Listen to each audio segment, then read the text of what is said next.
করোনার এই মহামারীর এই সময়ে আসলো দেশে ভারতের উপহার, অর্থাৎ দেশের প্রথম করোনা ভ্যাকসিন আসলো ঢাকায় 20 লাখ। এরই মধ্যে পৌঁছেছে, সংরক্ষণ করা হয়েছে এবং শীঘ্রই এই মাসের মধ্যে যুক্ত হবে আরও 50 লাখ। আর এই সব বিষয় নিয়ে আজ আপনাদের সাথে আমরা 24 ঘন্টা আলোচনা করব। আমাদের আজকের বিষয় ভ্যাকসিনে মৈত্রী, আর সাথে আছি আমি রাসেল আহমেদ।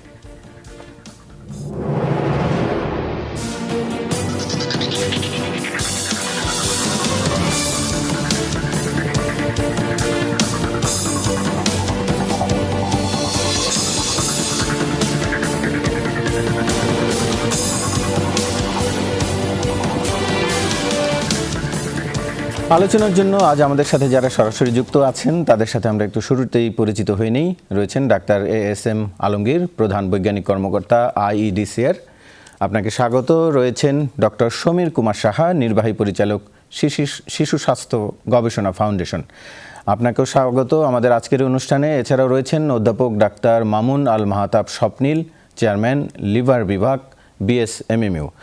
এবং কিছুক্ষণের মধ্যেই আমাদের সাথে যুক্ত হয়েছেন এরই মধ্যে ডাক্তার তারেক হোসেন, জাতিসংঘের সাবেক কর্মকর্তা ও কোভিড-19 উপদেষ্টা, স্বাস্থ্য অধিদপ্তর। আপনাদের দুজনকেই আমন্ত্রণ আমাদের আজকের এই অনুষ্ঠান। মূল আলোচনায় ফিরছি। আমরা শুরু করতে চাই শুরুতে ডাক্তার ASM আলমগীর, তাকে দিয়ে আজকের আলোচনা শুরু করতে চাই।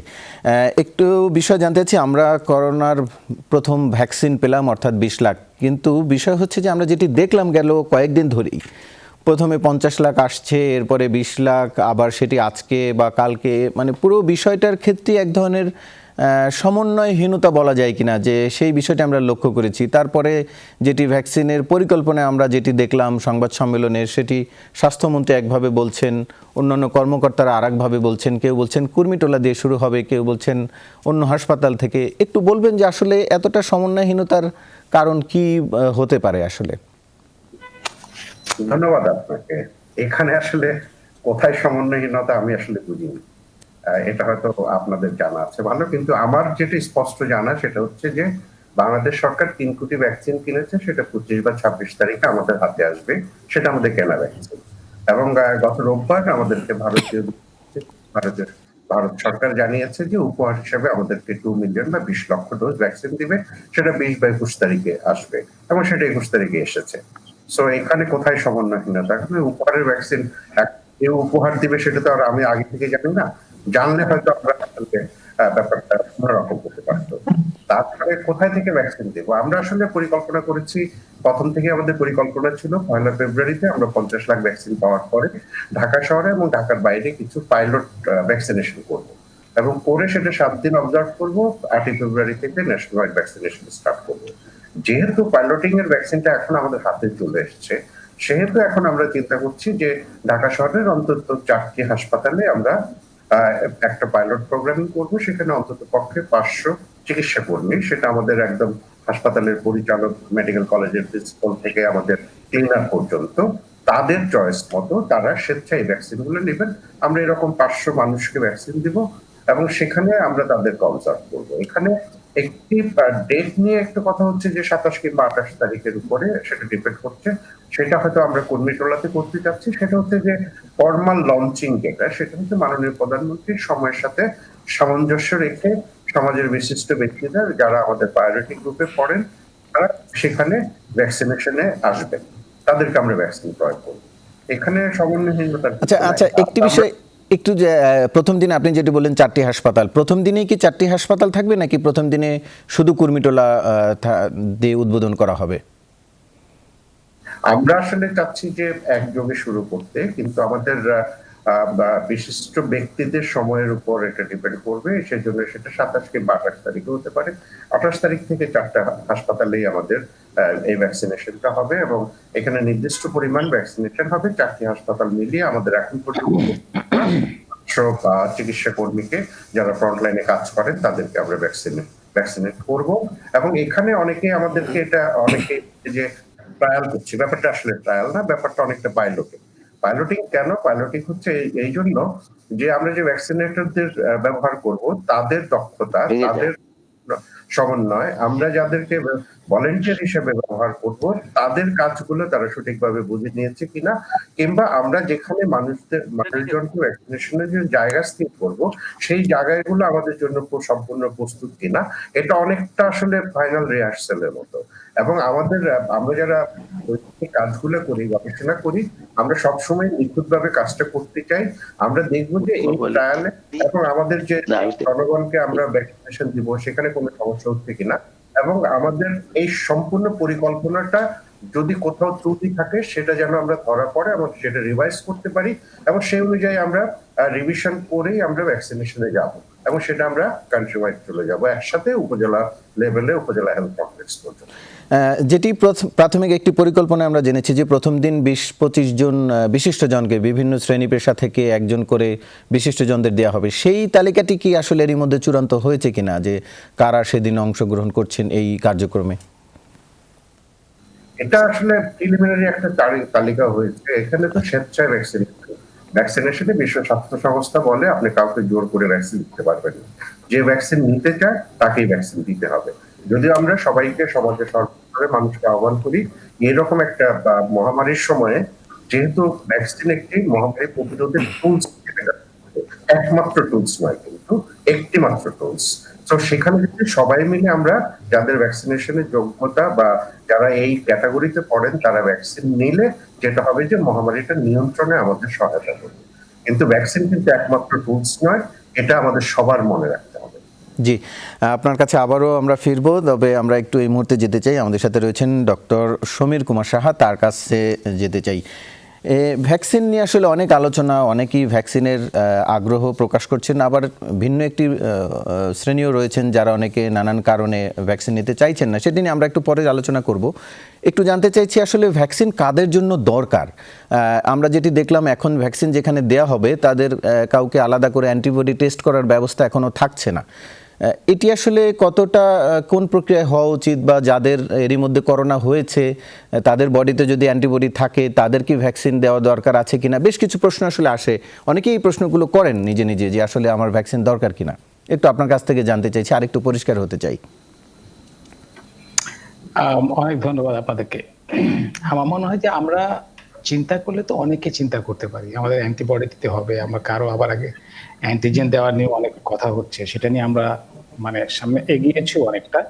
কিন্তু আমি যদি আবার অ্যান্টিবডি এখানে করতে যাই, তাহলে এখনই ওভারঅল আপনাদেরকে একটু জিনিস চিন্তা করতে হবে আমাদেরকে, যে আমরা খুবই প্রশংসা আছে আমাদের কিন্তু, যে আমরা কিভাবে টিকা দিতে পারি বা কিভাবে ইপিআই আমাদের প্রোগ্রামটা চালায়।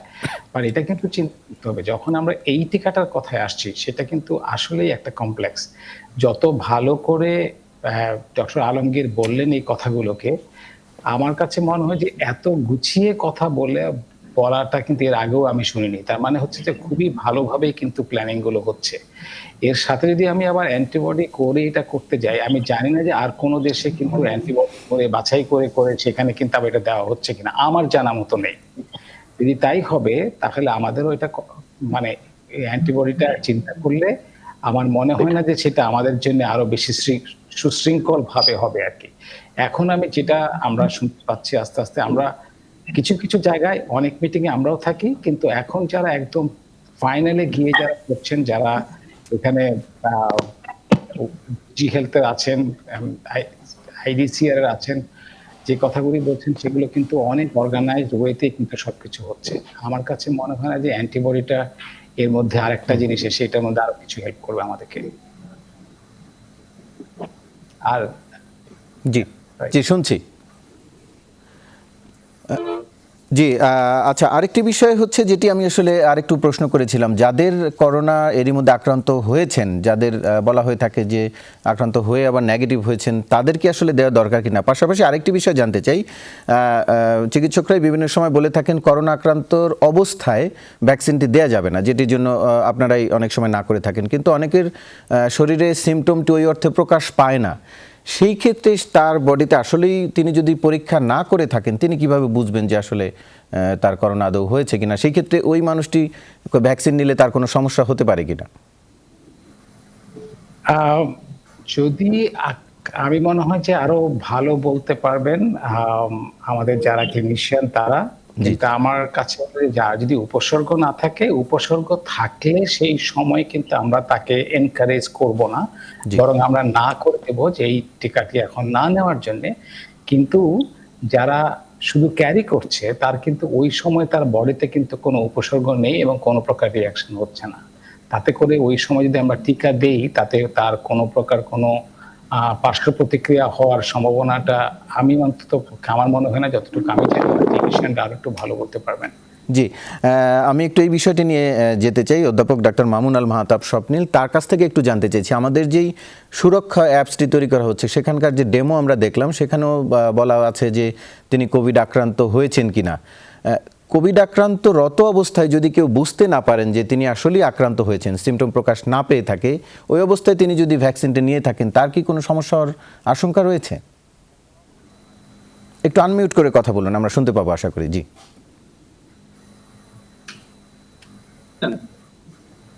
জি, এখন শুনতে পাচ্ছি। জি বলুন।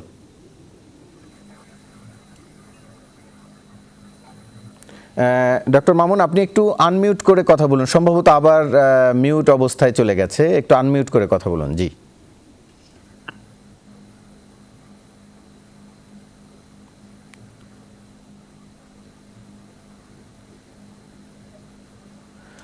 আচ্ছা, ডক্টর মামুনের কাছে আমরা আবারও যুক্ত হব। আমরা একটু এই মুহূর্তে ডক্টর তারেক হোসেন, তার কাছ থেকে একটু জানতে চাই, আমরা যে বিষয়গুলো নিয়ে আসলে আলোচনা করছিলাম, ভ্যাকসিনের প্রয়োগের ক্ষেত্রে বলা হচ্ছে প্রায় 7 কোটি মানুষকে ভ্যাকসিন দেওয়ার প্রয়োজন পড়বে না, গর্ভবতী কিংবা 18 বছরের নিচে। সেই ক্ষেত্রে এবং আরও কিছু কিছু বিষয়ও বলা হচ্ছে যে ভ্যাকসিন না নেওয়ার ক্ষেত্রে, বিশেষ করে আপনি একটু পরিষ্কার করবেন যে কাদের শরীরে, বা আমি যে বিষয়টি জানতে চাইছিলাম, যদি কেউ বডিতে এই করোনা ভাইরাসটি ক্যারি করে থাকে, তিনি যদি ব্যবহার করেন বা ভ্যাকসিনটি নেন, তার কোনো সমস্যা হতে পারে কিনা?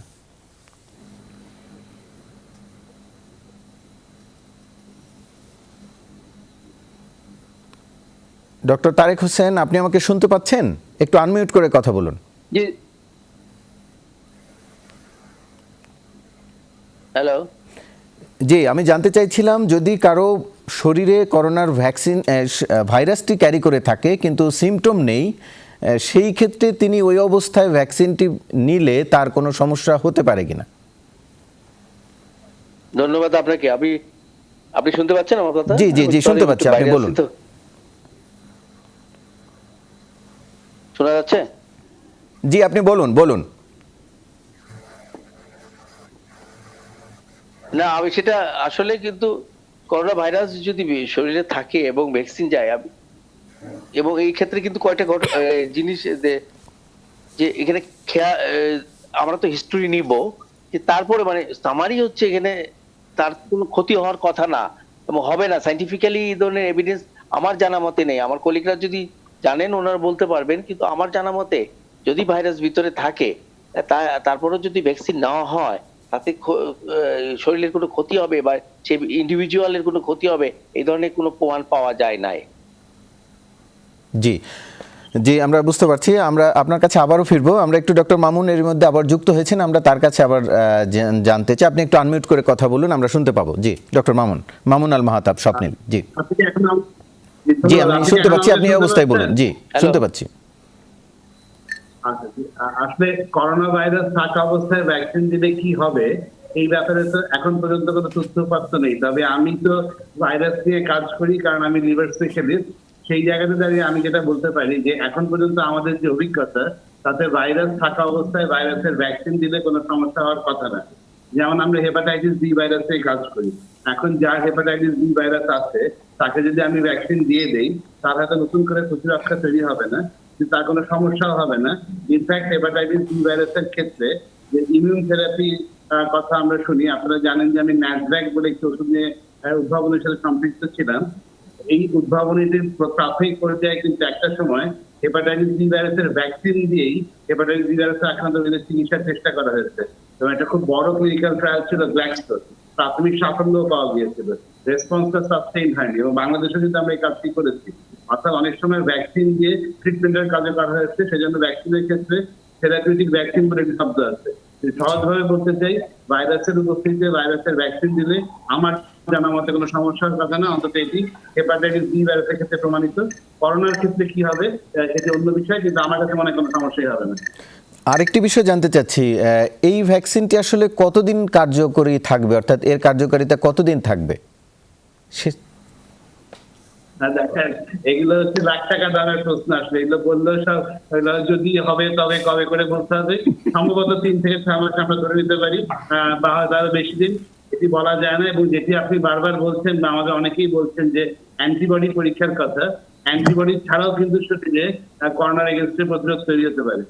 কারণ শরীরে 2 রকম প্রতিরোধ আছে, একটি হচ্ছে অ্যান্টিবডির মাধ্যমে, আরেকটি হচ্ছে অন্য একটি প্রক্রিয়ার মাধ্যমে, যেটি অ্যান্টিবডি পরীক্ষা ধরা পড়বে না। ফলে এই অ্যান্টিবডি পরীক্ষা বা কতদিন করোনার প্রতিরোধ থাকবে এটি বলা খুবই মুশকিল, এটি শুধু সময়ই বলতে পারবে।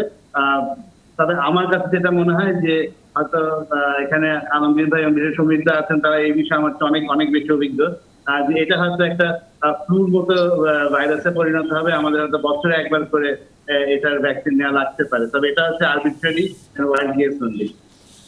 জি, আমরা ভাইরাসের সাইড এফেক্ট নিয়ে একটু কথা বলবো, তবে তার আগে একটি ছোট্ট বিরতি নিয়ে আসতে চাই। কারণ আমরা দেখলাম যে ভারতে বেশ কিছু মানুষের শরীরে সাইড এফেক্ট লক্ষ্য করা গেছে এবং এর মধ্যে 4 জন মৃতের খবরও পাওয়া গেছে। আমরা ফিরছি আলোচনায়। আমরা এই পর্বে যেতে চাই ডক্টর সমীর কুমার সাহা, তার কাছ থেকে একটু জানতে চাই। আমরা যেটি দেখলাম যে সংবাদ মাধ্যমের মাধ্যমেই আসলে ভারতে টিকা নেওয়ার পরে এখন পর্যন্ত 52 জনের অসুস্থতার খবর পাওয়া গেছে এবং কেউ কেউ বলছেন যে এর মধ্যে 4 জন মারা গেছেন। যদিও সরকারিভাবে বলা হচ্ছে যে তারা আসলে ভ্যাকসিন নেওয়ার কারণে মরেননি, তাদের হৃদরোগে আক্রান্ত হয়ে মারা গেছেন। একটু আপনার কাছ থেকে জানতে চাইছি যে অক্সফোর্ডের এই ভ্যাকসিনটির সাইড এফেক্ট সম্পর্কে একটু যদি বলতেন। আমি অনেক ধন্যবাদ আপনাকে। এই প্রশ্নগুলো করাই উচিত। যত বেশি আমরা প্রশ্ন করব তত আমাদের সাথে মধ্যে কথা হবে, মানুষ আরো বেশি জানবে। মানে কোনো টিকা যখনই হয়, সেই টিকাটা কিন্তু আপনার শরীরে যদি খুব বেশি প্রক্রিয়া বা প্রতিক্রিয়া না করে, তার মানে সেই ভ্যাকসিনটা কিন্তু কাজ করে না, এটাও একটা কথা। সে কিন্তু ভেতরে গিয়ে কিন্তু কিছুটা করে আমার শরীরে, আমার শরীরকে অ্যান্টিবডি তৈরি করার থেকে শুরু করে সে ওখানে গিয়ে তার কার্যক্রমটা করে। এখন সেটার জন্য মানুষের জ্বর আসে। আমরা চিরকালই আগেও আমরা ভ্যাকসিন নিয়েছি, তখনও দেখেছি কারো হয়তো বা অন্য গায়ে ব্যথা হয়, সেগুলো হয়। এবং একটা সোয়েলিং হওয়া, ওই নির্দিষ্ট জায়গায় যদি একটা সোয়েলিং হয়, সেটাও কিন্তু একটা বলা হয় যে একটা অ্যাডভার্স ইভেন্ট, কিন্তু এটাকে আমরা চিন্তা করি। জ্বর হলে তো অবশ্যই অ্যাডভার্স ইভেন্ট। আর যেটা 4 জন মারা গেছে, আমরা এখন পর্যন্ত আমি ওইটা কিন্তু ওইভাবে দেখিনি যে 4 জন মারা গেছে। কিন্তু এই পর্যন্ত যাদের মারা গেছে তাদেরকে কিন্তু অনেক নিয়ে খুবই ডিটেইল ভাবে ওগুলোকে দেখা হচ্ছে, কারণ প্রত্যেকটা কোম্পানিরই কিন্তু বা প্রত্যেকটা ইন্ডাস্ট্রিটা নিয়ে চিন্তা আছে, আমাদেরও চিন্তা আছে।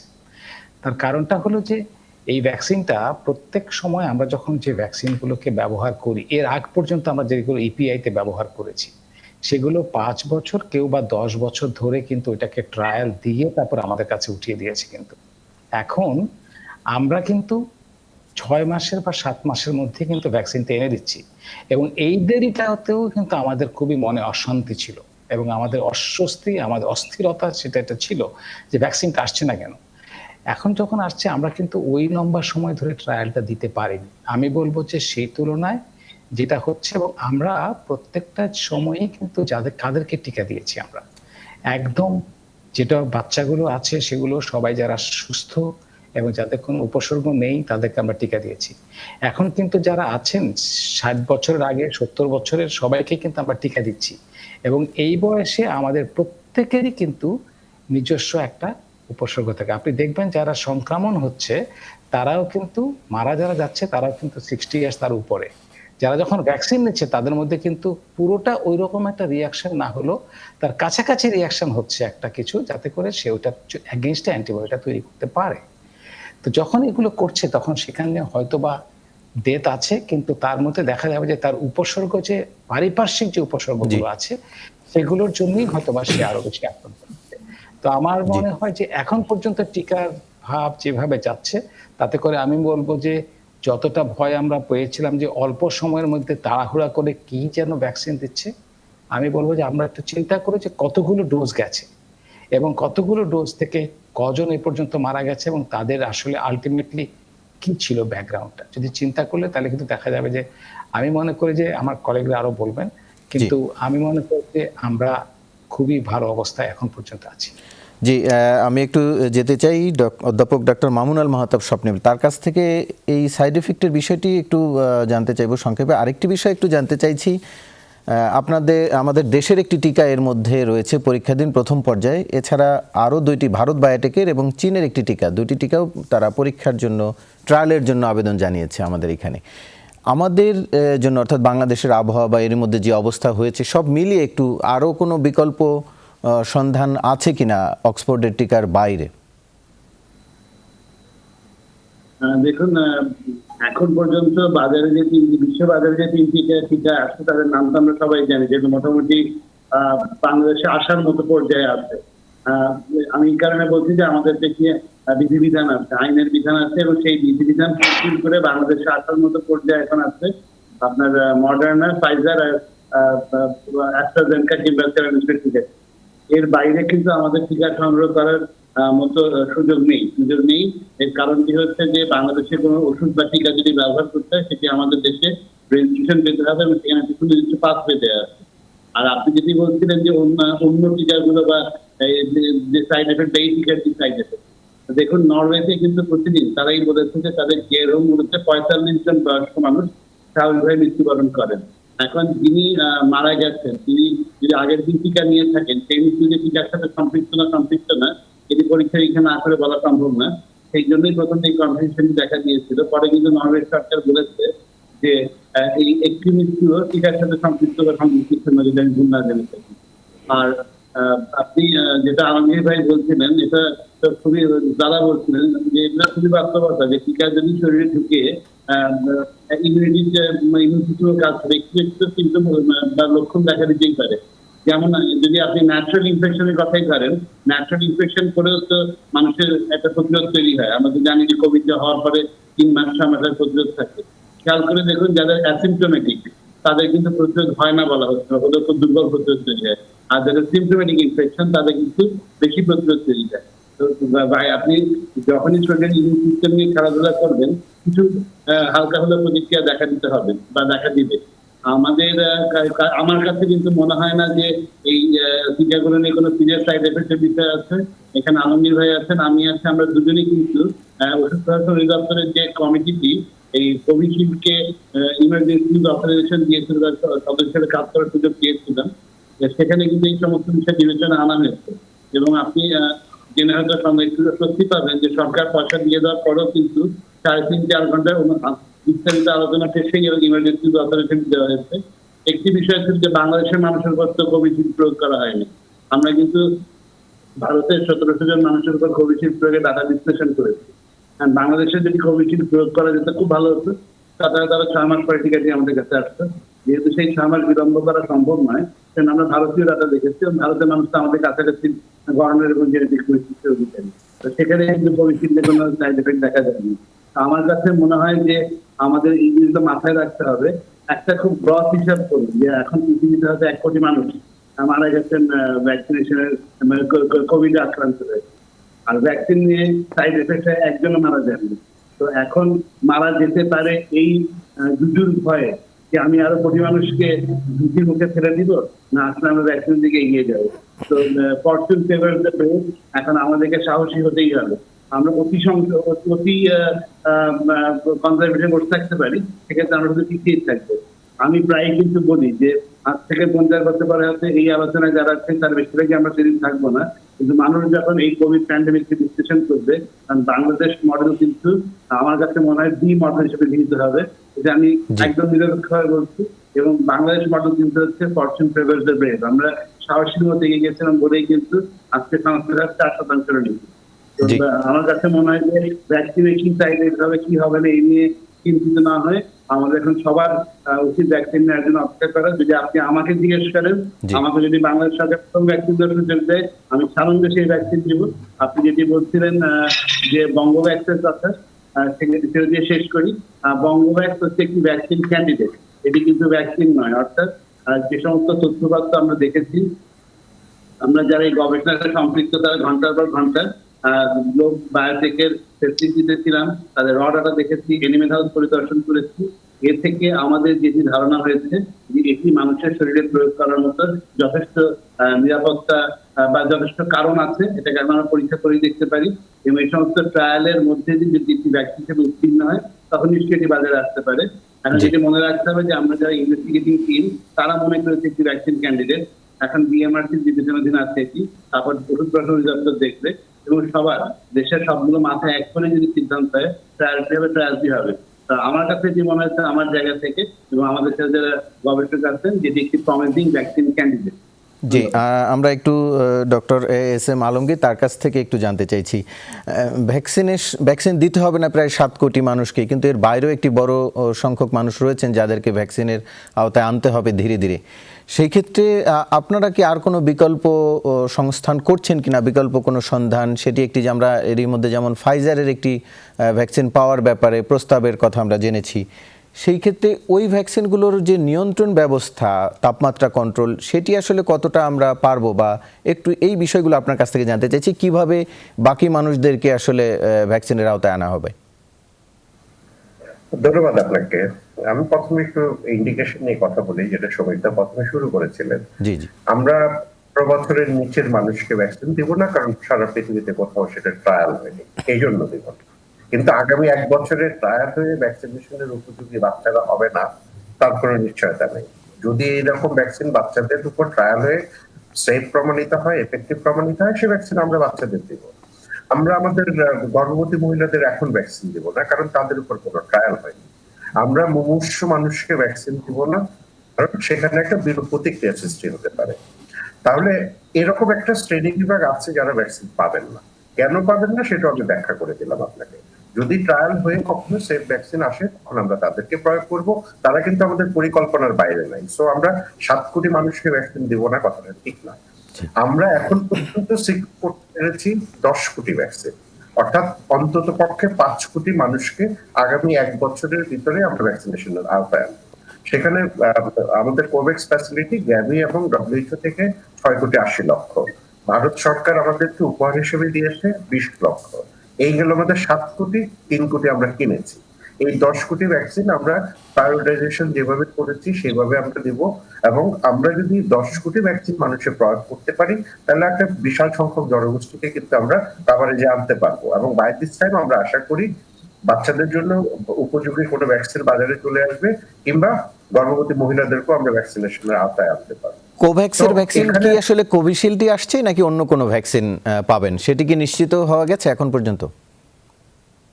কোভ্যাক্সের ভ্যাকসিনটা মিক্সড ভ্যাকসিন হবে, কারণ সারা পৃথিবী থেকে কেনা ভ্যাকসিন 91টা দেশে ইকুইটি মেনটেইন করে যে সমভাবে যেন সবাই পায় সেরকম। সেখানে আমাদের কাছে ফাইজারের ভ্যাকসিন আসতে পারে, আমাদের কাছে মডার্নার ভ্যাকসিন আসতে পারে, এবং সেখানে আমাদের অক্সফোর্ড অ্যাস্ট্রাজেনিকার, যদিও আমাদের প্রেফারেন্স অক্সফোর্ড অ্যাস্ট্রাজেনিকার ভ্যাকসিনটি, কারণ এটা সংরক্ষণ সহজ। বাংলাদেশে আমাদের যে ইপিআই এর সম্প্রসারিত টিকাদান কর্মসূচির ব্যাপক কর্মকাণ্ড আছে সেখানে এটা রাখা সম্ভব। তবে মডার্ন এবং ফাইজার বায়োটেক আসলেও কিন্তু আমরা হাতছাড়া করবো না, কারণ লিমিটেড কিছু ফ্যাসিলিটি যেগুলোর জন্য আমাদের আছে আমরা অলরেডি তৈরি করে ফেলেছি, এবং আমরা যে কোভিড ফ্যাসিলিটিস থেকে যদি 0.25% ভ্যাকসিন পাই এবং সেটা ফাইজার বায়োটেকের পাবো, সেই ফ্যাসিলিটিজ আমরা তৈরি করে রেখেছি, এবং সেটা আমরা কাদের মাঝে প্রয়োগ করবো সেটাও আমরা প্ল্যান করছি এখন, কারণ এটাও আমরা হয়তো ফেব্রুয়ারি শেষের দিকে পেয়ে যাবো। সো ওভারঅল পরিকল্পনাটা যেটা যেভাবে আসছে সেটা যদি আমরা আসলে সঠিকভাবে প্রয়োগ করতে পারি তাহলেই একটা কথা। আরেকটা কথা আপনাকে একটু বলে দিই যে সারা পৃথিবীতে অ্যাসিম্পটোমেটিক কেস যারা তাদেরকে ভ্যাকসিনেশন আওতায় আনা হচ্ছে, করোনায় যারা মৃদু সিমটমে ভুগছেন তাদেরকেও ভ্যাকসিনেশন আওতায় আনা হচ্ছে। শুধু মডারেট এবং সিভিয়ারদেরকে বলা হচ্ছে 4 সপ্তাহ অপেক্ষা করবেন আপনি, তারপরে আপনাকে ভ্যাকসিনেশন করা হবে। অর্থাৎ আসলে সবাইকে করার একটা প্ল্যান করা হচ্ছে। আর সারা পৃথিবীর একটি দেশেও অ্যান্টিবডি টেস্ট করে ভ্যাকসিনেশন করা হচ্ছে না, একটি দেশেও না। এবং এটা পৃথিবীর কোন দেশ আসলে এইভাবে সায়েন্টিফিক্যালি বিশ্লেষণ করে সায়েন্সে আমাকে বলে যে অ্যান্টিবডি টেস্ট করার প্রয়োজন নাই। কিন্তু অনেকে বলছেন, কেন বলছেন আমরা জানি না, কিন্তু বাস্তবতা হচ্ছে বিজ্ঞান হচ্ছে যে সারা পৃথিবীতে অ্যান্টিবডি টেস্ট করে করোনা ভ্যাকসিনের প্রয়োগ করার প্রয়োজন নেই এবং কেউ করছেও না। আমরা আলোচনায় ফিরতে চাই। এই পর্বে আমরা শুরু করতে চাই অধ্যাপক ডাক্তার মামুন আল মাহতাব স্বপ্নিল, তাকে দিয়ে একটু জানতে চাইছি আমরা যেটা আলোচনা করছিলাম ভ্যাকসিনে মৈত্রী। ভ্যাকসিন বাংলাদেশে প্রথম উপহার আসলে আসলো এই মৈত্রীর মাধ্যমেই, অর্থাৎ ভারতের একটি উপহার। আমাদের নিশ্চয়ই শীঘ্রই আরও যেই কেনার যে প্রক্রিয়া আরও 50 লাখ যুক্ত হবে। এর মধ্যে যে পরিকল্পনার কথা বলা হচ্ছে, প্রাথমিকভাবে 60 লাখ মানুষকে প্রথম ডোজ দেওয়া হবে, এরপরে 50, এরপর আবার এই যারা প্রথমবার 60 লাখ প্রথম ডোজ নিয়েছেন সেই 60 লাখকে আবার দেওয়া হবে।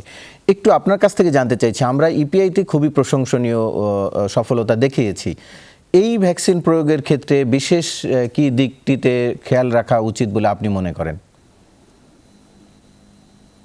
দেখুন, এখানে একটি যেটি ব্যাপার হচ্ছে যে এইভাবে এত বড় ভ্যাকসিনেশন প্রোগ্রাম পরিচালনার অভিজ্ঞতা পৃথিবীর কারণে যে কয়েকটি দেশের আছে তার মধ্যে বাংলাদেশ বোধহয় অন্যতম। কেন বলছি যে আমাদের এখানে যে ইপিআই প্রোগ্রামের যে বিরাট একটা এক্সপেরিয়েন্স, এখন আমি যদি খুব ভুল না জেনে থাকি তাহলে ইপিআই শিডিউলে বোধহয় মাসে আপনার 3 লক্ষের মতো ভ্যাকসিন দেওয়া হয়, এখন আপনাকে দিনে 2 লক্ষের উপর ভ্যাকসিন দিতে হবে। ফলে ইপিআই এক্সপিরিয়েন্স আমার কাজে আসবে, কিন্তু ইপিআই এক্সপিরিয়েন্সের ধারে কাছে না। এর চেয়ে বড় এক্সপিরিয়েন্স যেটা আমাদের সাম্প্রতিক কালে হয়েছে, আমরা বোধহয় গত 1.5 মাসে 3.5 কোটি শিশুকে হামের টিকা দিতে পেরেছি। তো এটি একটি বড় সাফল্য। ফলে আমার কাছে এটা মনে হয় যে যখন শুরু হবে কিছু কিছু ভুলভ্রান্তি থাকতেই পারে। যেমন মহারাষ্ট্র কিন্তু পুরো ভারতবর্ষের সাথে ভ্যাকসিনেশন শুরু করতে পারেনি, একদিন পরে শুরু করেছে অ্যাপ জটিলতায়। মার্কিন যুক্তরাষ্ট্রে 49টি স্টেটে করোনা কোনো ধরনের জটিলতা দেখা দিয়েছিল প্রথম দিন ভ্যাকসিনেশনে। আমাদের এখানেও দেখা দিবে, যত যাই করেন দেখা দিবেই। আমার খেয়াল আছে আমি যখন লন্ডনে মাস্টার্স করছিলাম, কুমারের ক্লার্ক বলে একটি বইয়ের আমাদের মেডিসিনের খুব বড় নাম করা টেক্সট বই, এটা প্রুফ রিডিং করছিলাম। তা আমাকে যিনি অথর তিনি বলেছিলেন যে এত যতই প্রুফ রিড করো এটার মধ্যে ভুল থাকবে, অর্থাৎ আপনি বেস্ট এফোর্ট দেন না কেন, এক কোরআন শরীফ ছাড়া আমাদের ধর্মগ্রন্থ ছাড়া সবকিছুতেই ভুল আছে। আমাদের ভ্যাকসিনেশনের ছোটখাটো ভুল ত্রুটি দেখা দিবে, কিন্তু আমি যেটা বলতে চাই যে গত আমাদের এইবারের প্রস্তুতি আমার কাছে ভালো বলে মনে হচ্ছে। আমাদের অভিজ্ঞতা অনেক সমৃদ্ধ। আগামী যে চিকিৎসা বিজ্ঞানী এবং যারা সংশ্লিষ্ট এই খাতের সাথে অভিজ্ঞ তাদেরকে খুব ভালো মতো সম্পৃক্ত করা হয়েছে। ফলে আমার কাছে মনে হয় যে কোভিড এর শুরুতে আমাদের যে একটা তিক্ত অভিজ্ঞতা হয়েছিল, যে এই কারণে হয়তো আমরা একটু বেশি সংবেদনশীল, আমরা বেশি ভয় পাই, কারণ ঘরপড়া গরু তো শীতের মেয়ে দেখলে ভয় পাবেই, সেই অভিজ্ঞতা সম্ভবত এবার আমাদের হবে না। এটি আমার প্রত্যাশার জায়গা। বাদ বাকি দেখা যাক, ফেব্রুয়ারিতে ভ্যাকসিনের জন্য রোল আউট শুরু হোক, তখন আমরা বুঝতে পারবো। আরেকটি বিষয় আমি জানতে চাইছি, যদিও ডক্টর এস.এম. আলমগীর উনি কিছুটা বলেছেন, অর্থাৎ ফাইজার এবং মডার্নার টিকার ক্ষেত্রে আমরা আসলে কতটা প্রস্তুত বলে আপনি মনে করেন? সেটি আসলে কি সারা দেশে ব্যবহার করার মতো অবস্থায় আমরা রয়েছি? দেখুন, কোন টিকা খারাপ ভালো এটা বলা কিন্তু খুব মুশকিল, কারণ সবগুলো টিকা কিন্তু একটা মিনিমাম সেফটি মেজার নিয়ে বাজারে এসেছে। আর যদি আপনি ফাইজার আর মডার্না টিকার কথা বলেন, দুটো টিকা কিন্তু এক না, দুটোই mRNA টিকা, কিন্তু ফাইজারের টিকাতে কিন্তু 3টি অ্যাডজুভেন্ট আছে। তো ফলে আমাকে যদি আপনি বলেন I will go for Moderna rather than Pfizer, কিন্তু এটি কিন্তু কোনো বিষয় না, কারণ এই সমস্ত জিনিস বিভিন্ন রকম পরীক্ষা নিরীক্ষার মাধ্যমে এসছে। যতই বলা হোক যে খুব কম সময় নিয়ে আসা হয়েছে, আমরা কেউ মনে রাখছি না যে ভ্যাকসিন ডেভেলপমেন্টে এইবার যে পরিমাণ বিজ্ঞানী আর যে পরিমাণ অর্থ ব্যয় করা হয়েছে পৃথিবীতে ইতিহাসে কোনো ভ্যাকসিনের পিছনে এত অর্থ বিত্ত সময় মেধা ব্যয় করা হয়নি। ফলে 4 বছরের কাজ বা 10 বছরের কাজ 10 মাসে নামিয়ে আনা সক্ষম সম্ভব হয়েছে, তার পিছনে যেটি বড় জিনিস। আরেকটি হচ্ছে mRNA টেকনোলজি। এই টেকনোলজিতে এবার প্রথম ভ্যাকসিন তৈরি হচ্ছে, অতীতে তো এটা ব্যবহার করা হয়নি, এটা নোন টেকনোলজি খালি প্রয়োগ করা হচ্ছে। ফলে এই mRNA টেকনোলজির জন্য কিন্তু আমরা খুব তাড়াতাড়ি ভ্যাকসিন পেয়েছি বলে আমার ধারণা। তো ওভারঅল আমার যেটি মনে হয় যে ভ্যাকসিন নিয়ে এত সংশয়ের কিছু নেই, আসলে এত ভয় পাওয়ার কিছু নেই। জি, আমরা একটু যেতে চাই, আমাদের সাথে রয়েছেন ডক্টর সমীর কুমার সাহা। তবে তার আগে আপনাকে ধন্যবাদ দিতে চাই, অধ্যাপক ডক্টর মামুন আল মাহতাব, আপনাকে আমাদের সাথে যুক্ত হওয়ার জন্য ধন্যবাদ। আমরা একটু ডক্টর সমীর কুমার সাহা তার কাছ থেকে জানতে চাইছি, আমরা যেটি আলোচনা করছিলাম ফাইজার এবং মডার্নার ভ্যাকসিনের প্রসঙ্গটি, আমরা আসলে যেটি বারবার বা অনেকেই যেটি বলছেন যে এই ভ্যাকসিনের ক্ষেত্রে আমাদের এখানে নিয়ন্ত্রণ ব্যবস্থা অতটা প্রস্তুত নেই। যদিও আজকে ডক্টর এস.এম. আলমগীর তিনি বলছেন যে আমরা এরই মধ্যে প্রস্তুতি নিতে শুরু করেছি। সেটি কি আসলে কেবল ঢাকা কেন্দ্রিকই হয়তো ব্যবহার করা যাবে এমনটি, নাকি আপনি মনে করছেন যে না, সেটির যে তাপমাত্রা নিয়ন্ত্রণ ব্যবস্থা তা সেটির মাধ্যমে আমরা চাইলে জেলা পর্যায়েও ব্যবহার করতে পারবো? আপনার কি ধারণা? অনেক ধন্যবাদ। আমার কাছে মানে ব্যাপারটা হচ্ছে যে ফাইজারের যে ভ্যাকসিনটা সেটা আসলে আমরা গ্রামে গঞ্জে নিতে পারবো না। শহরেও যে আমরা অনেক দিতে পারবো তা না, কারণ যতগুলো ভাইল আসবে সেগুলোকে অ্যাকোমোডেট করাটা ডিফিকাল্ট। এবং ডক্টর আলমগীরও ওইটাই বলছিলেন। কিন্তু তাতে করেও যদি আমরা ওখানে যদি 10 লাখ 20 লাখ কিংবা আরেকটু বেশি লাখ যদি আমরা আনি, প্রত্যেকটাই কিন্তু আমাদের নিয়ে অ্যাড করবে। তো সেটা আমাদের জন্য খুবই ইম্পর্টেন্ট কিন্তু, যে যতটুকুই আমরা পারি সেটাকে আমরা এনে ওটাকে ব্যবহার করতে চাই। আমরা কোনো একটা সুযোগ আমরা ছাড়তে চাই না, যাতে করে আমরা যতজনকে টিকা দিতে পারি ততই আমাদের জন্য ভালো। সো সেটাই হলো। আর যদি আমরা মডার্নার কথা বলি, মডার্নার ভ্যাকসিন কিন্তু যেরকম, তাতে করে কিন্তু আমরা মোটামুটি সারা দেশেই ব্যবহার করতে পারবো বলে আমরা খুবই আশা করি। সো সব মিলিয়ে আমরা আশা করি যে আমরা ভ্যাকসিন, ভ্যাকসিনগুলো, বাট আরো কিছু ভ্যাকসিন আছে পাইপলাইনে, কিন্তু ওই দুটো ভ্যাকসিন যদি আসে, স্পেশালি মডার্নার ভ্যাকসিনটা আসলে আমাদের জন্য অনেক বেশি হেল্পফুল হবে। জি, আরেকটি বিষয় জানতে চাই আপনার কাছে, যে যেটি বলা হচ্ছে এখন করোনার নতুন একটি ট্রেন্ড বা নতুন একটি ধরন লক্ষ্য করা যাচ্ছে, এবং WHO বলছে যে বিশ্বের অনেকগুলো দেশেই এই ধরনটিও লক্ষ্য করা গেছে। এটি আসলে কতটা কোন পরিস্থিতিতে, কোন পর্যায়ে রয়েছে বলে আপনি মনে করছেন? এটি কি এখন যেটি প্রচলিত বাংলাদেশে কিংবা ভারতে, তার চেয়েও কি আতঙ্কের কোনো কারণ আছে কিনা? এই যে স্ট্রেইনটা, যেটা আমরা ইউকেতে প্রথম এসছে, তারপরে যেটা বাইরে গেছে, সেটা যদিও মাঝখানে একবার কথা উঠেছিল যে বাংলাদেশে চলে এসছে, কিন্তু এটা আমরা একদম খুবই ডিটেইলে গিয়ে যে ভাইরাসগুলো এই পর্যন্ত আমাদের দেশে সিকোয়েন্সিং হয়েছে, তার মধ্যে কিন্তু এই স্ট্রেইনটাকে এখনো পাওয়া যায়, এবং পাওয়া যায়নি বলেই আমরা এখন পর্যন্ত অতটা চিন্তিত না। এবং বাংলাদেশে, এবং একটা হলো যে আমি সিকোয়েন্সিং করে তারপরে বললাম যে এটা পাওয়া যায়নি, আরেকটা হলো আপনি কিন্তু ওভারঅল কি হচ্ছে বাংলাদেশে সেটা দেখেও বোঝা যায়। বাংলাদেশে কিন্তু ক্রমশ আমাদের সংক্রমণ কমছে এবং মৃত্যুও কমছে, তাই না? জি। সুতরাং আমাদের কিন্তু, যেটা ইউকেতে যেটা হয়েছে, 50%-এর বেশি কিন্তু সংক্রমণ হচ্ছে এবং ছড়াচ্ছে জিনিসটা। সুতরাং সেটাই কিন্তু, বিকজ ওইটার জন্যই বলা হচ্ছে যে ওই স্ট্রেনটা আরো বেশি বিস্তার ঘটাচ্ছে, সে কিন্তু ভেরুলেন্ট করছে না। ভেরুলেন্ট মিনস সেটা যে আরো বেশি ঘাতকের মতো কাজ করছে সেরকম না, তার থেকে হলো যে সে একটা ভাইরাস থেকে যখন এটা যাওয়ার কথা হয়তো বা আরো 3টা ভাইরাসে, কিন্তু সেই জায়গায় হয়তো বা তার থেকে আরো 6টা ভাইরাস এসে চলে যাচ্ছে, সেরকম হচ্ছে ব্যাপারটা। তো এইটা এখন পর্যন্ত আমাদের দেশে এই স্ট্রেনটা আসেনি এখন পর্যন্ত, অ্যাটলিস্ট আমাদের জানা মতো, বা এখন যে পর্যন্ত আমরা সিকোয়েন্সিং করেছি। এমনও হতে পারে যে আমরা এখনো আমাদের সিকোয়েন্সিং যতগুলোকে করা হয়েছে সেগুলোর মধ্যে এগুলো আসেনি, অথবা এমনও হতে পারে আমাদের কেউ হয়তো বা সিকোয়েন্সিং করে পেয়েছেন কিন্তু ওইটাকে এখনো আপলোড করেনি। জি। আপলোডটা হয়ে যখন নেক্সট ট্রেনে যাবে তখন কিন্তু আমরা সবাই জানবো কিন্তু ওইটা। সংক্ষেপে আরেকটি বিষয় জানতে চাই, যে স্ট্রেনটির কথা বলা হচ্ছে, ওই স্ট্রেনের ক্ষেত্রে কি করোনার এই যে ভ্যাকসিনটি এখন যেটি আবিষ্কৃত হয়েছে বা ব্যবহৃত হচ্ছে, এটি কাজ করবে কিনা? এটা খুবই খুবই একটা ইম্পর্টেন্ট প্রশ্ন। অবশ্যই কাজ করবে। পুরো যেটা রিসেপ্টর আছে সেটার জন্যই কিন্তু ভ্যাকসিনটা তৈরি। তো আমাদের এমন কোনো এখন পর্যন্ত স্ট্রেন আসেনি যেটা কিন্তু এই ভ্যাকসিনটা ওখানে কাজ করবে না। যদি কখনো কাজ করে ভবিষ্যতে, কামিং ডেজে, তাহলেও এটা কিন্তু এরকম হবে না যে পুরোটাই এটা একটা অকর্মণ্য হয়ে যাবে। It is not really completely ineffective হবে না, কিন্তু এটা হয়তোবা পার্শিয়ালি হয়তোবা দুর্বল হতে পারে, কিন্তু সেটাও খুবই সুদূর পরা হতো। সহসা এরকম একটা কিছু পরিবর্তন হবে সেটা আমরা আশা করি না। জি, আপনাকে ধন্যবাদ আমাদের সাথে যুক্ত হওয়ার জন্য। আজকে এইখানেই শেষ করতে চাইছি। এই ছিল আমাদের আজকের আয়োজন। দর্শক, আমাদের 24 ঘন্টায় এই ছিল আজকের মতো আয়োজন। এতক্ষণ সাথে থাকার জন্য ধন্যবাদ সবাইকে।